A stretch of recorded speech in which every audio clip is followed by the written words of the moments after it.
Bienvenidos, bienvenidas al Trotamundos Políticos, de regreso de esa pausa de las vacaciones y del verano.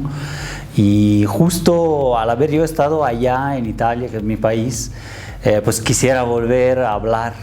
del tema político en Italia, que no está sonando mucho acá, pero pronto se va a oír, se va a escuchar. Hemos hablado en el verano del tema de los migrantes, de el giro securitario, o sea, de los decretos para aumentar la seguridad en Italia, según el ministro Salvini, que son decretos básicamente represivos de las libertades y que van en contra de las ONGs que rescatan a migrantes en el mar. Pero falta hablar de los desarrollos recientes de este verano caliente ahí políticamente, porque ya cayó el gobierno de Conte, que era respaldado por dos partidos, la Lega de Salvini, el líder, lo recordamos, un líder xenófobo de extrema derecha, y un partido transformista de centro derecha, de centro izquierda, que se define ni de derecha ni de izquierda, que era el Movimiento 5 Estrellas. Bueno, ya no está ese gobierno Conte y entonces se abren diferentes escenarios, pero el título de este Trotamundos Políticos de hoy es Salvini tira a Italia por el barranco. ¿Por qué? Porque fue el líder de la Lega, de este partido xenófobo que tuvo el 17% en las elecciones del año pasado, pero que superó el 35% en las elecciones recientes europeas para el Parlamento Europeo. Pues fue por decisión de este líder político como que desconectar, quitarle la confianza, la mayoría en el Parlamento al gobierno de Conte, al Ejecutivo, que lleva poco más de un año tratando de gobernar una situación cada vez peor en el país. Entonces, ¿qué es lo que hizo? ¿Qué es lo que está haciendo y qué hará probablemente Salvini con el país y para llevarlo, como estamos diciendo aquí, al barranco, ¿no? Bueno, lo que hizo fue que básicamente la economía se estancó. En el último año y medio, uno de los países más endeudados del mundo, que es Italia, se ha estancado, prácticamente está en una recesión técnica, no crece más que el 0.1 o 0.2%, no han mejorado los indicadores macroeconómicos, más bien el servicio, el pago sobre la deuda ha aumentado la deuda, y por eso tuvo peleas para poder aprobar la ley de presupuesto, la ley financiera, tanto el año pasado como este año, las rectificaciones que se hacen. El gobierno italiano tuvo problemas con la Unión Europea y apenas pudo pasar la maniobra financiera de este semestre,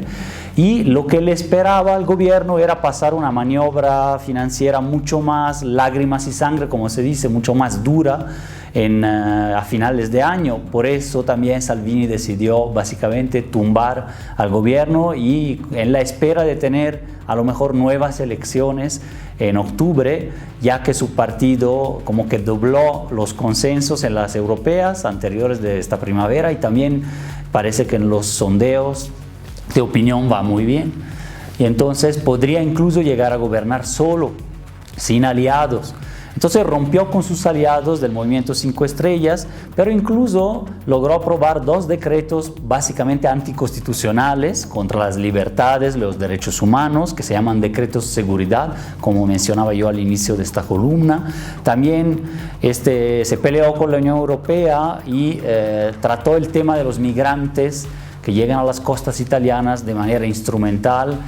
xenófoba, para generar un odio contra un enemigo común en el país, aunque el enemigo es la precariedad del trabajo, los salarios bajos, la economía que no funciona, incluso parte de la responsabilidad política es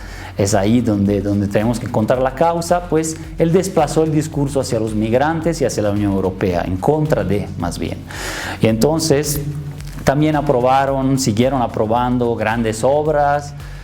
que el Movimiento 5 Estrellas, digamos, se oponía, pero la Lega logró aprobarlas. Entonces no se entiende bien por qué desconectó, por qué quiere un nuevo gobierno, quiere nuevas elecciones. Bueno, el motivo era de que tienen que aprobar una ley financiera muy dura, no lo va a poder justificar y prefiere capitalizar ahora, digamos, el presunto consenso que tiene en el país, o de todos modos el descontento que hay,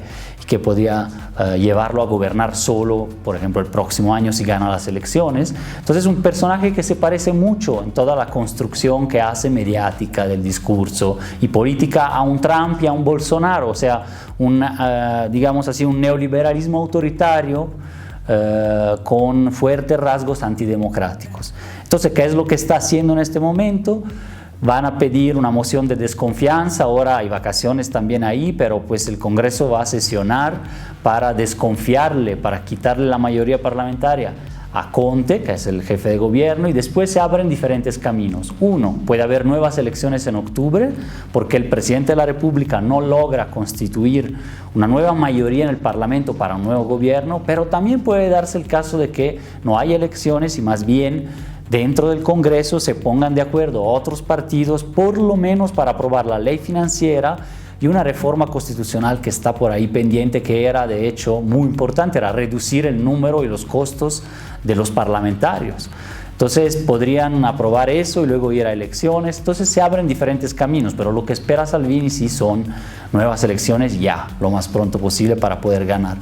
Finalmente, la tercera pregunta, lo que hizo, lo que está haciendo, lo que hará. Él pidió al pueblo italiano, él le gusta mucho hablar, digamos así, de la nación italiana por ser un líder de tipo nacionalista y soberanista, como se llama esta corriente ahora en varios países europeos, al estilo de Orbán en Hungría, por ejemplo.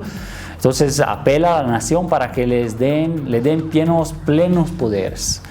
¿Qué hace con esos plenos poderes? Pues básicamente la tasa uniforme, la flat tax, que sería uniformarle los impuestos y bajarle a los ricos y subirle, digamos así, a cierta parte de las clases medias. Entonces, hacer los intereses de los más ricos es parte de su programa, tratando de obtener ese 40% que le